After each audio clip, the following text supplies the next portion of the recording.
So these are what we are talking about 1990s. So people like a Jinteok, she's not a Lee Kyunghee style avant-garde designer, and she never specialized hanbok making either. Jinteok is famous. She's more like a Donna Karan of Korea. She's famous for office look or wealthy ladies ensemble, meaning Chanel style, like, you know, skirt, jacket, suit. Anyhow, Jinteok clothes are really nice. You will see her work in department stores. But anyhow, sometimes she created her collection using hanbok motif. So this is one of her ideas. So do you remember the hwalot, the wedding, bridal wedding gown that we studied? So it's that part where you have that, usually it goes into the sleeves, you know, like the hwalot. If you have a hwalot, it would look like this, right? And then the sleeve has this peony embroiders. Anyhow, she took that motif and used it as a vest style top, right? And elongated. And then the skirt with a little bit of a hoop that is, looks like a jeans, right? Cotton denim with cotton lace. So that's her creativity. She didn't want tradition to look like 100 years old, right? She didn't want to create a look of your great-grandmother. So by mix and matching different materials, she came out with something totally new. So that was exhibited in one of those modern hanbok exhibition. But all these motifs, peony, phoenix, butterfly, these go well with the embroidered wedding robe. And leesangbong has a studio in New York City. So Lauren, can you also find the leesangbong's studio? It's on Meatpacking District near Whitney Museum. So if you can find the studio and share with other people, that would be great. Sometimes I, took my students to leesangbong studio. That was really nice. They gave all these explanations. But so leesangbong, in a way, is a bit like Issei Miyake of Japan. Sometimes it's known as a Korean McQueen, Alexander McQueen. So you can get the idea. So it's a little provocative and deconstructive. And then he also dressed Lady Gaga, Rihanna, Beyonce, these people as well. And that's why he also has a shop in Soho, not Soho, Meatpacking District. And I'll show you his clothes. So he used a lot of those ink and brush painting tradition as part of his clothes. And then he also used, what did I want to say? Korean alphabets called Hangul. Actually, he's very famous for Hangul collection.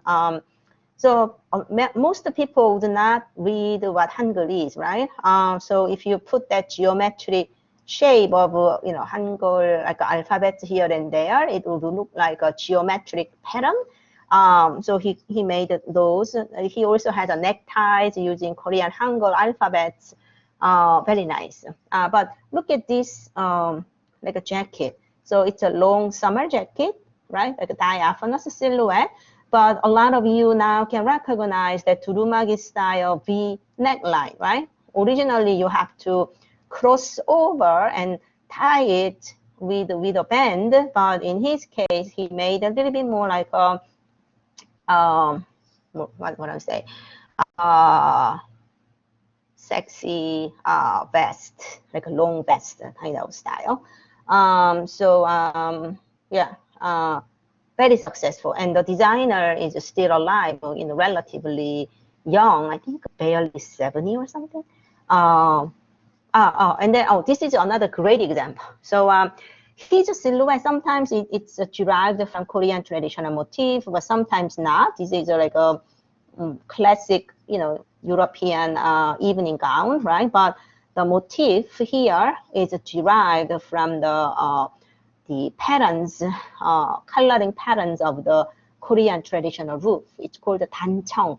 And that is used for this dress and the shirt. I can imagine I can wear this jacket and one-piece ensemble And not many people recognize it's derived from the Korean tradition. I really like socks too. Anyhow, I used to go to leesangbong's fashion show as well, if they invited me.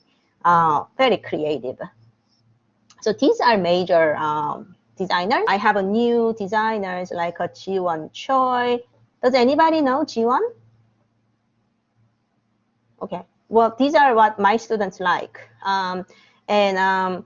Jiwon's clothes, this is a little stretched. It looks this. Most of them are sort of they came from each individual country, and then they sometimes use Korean heritage. And then Shimon Lee, this is also from Korea, but just like people of your generation, they are cosmopolitan.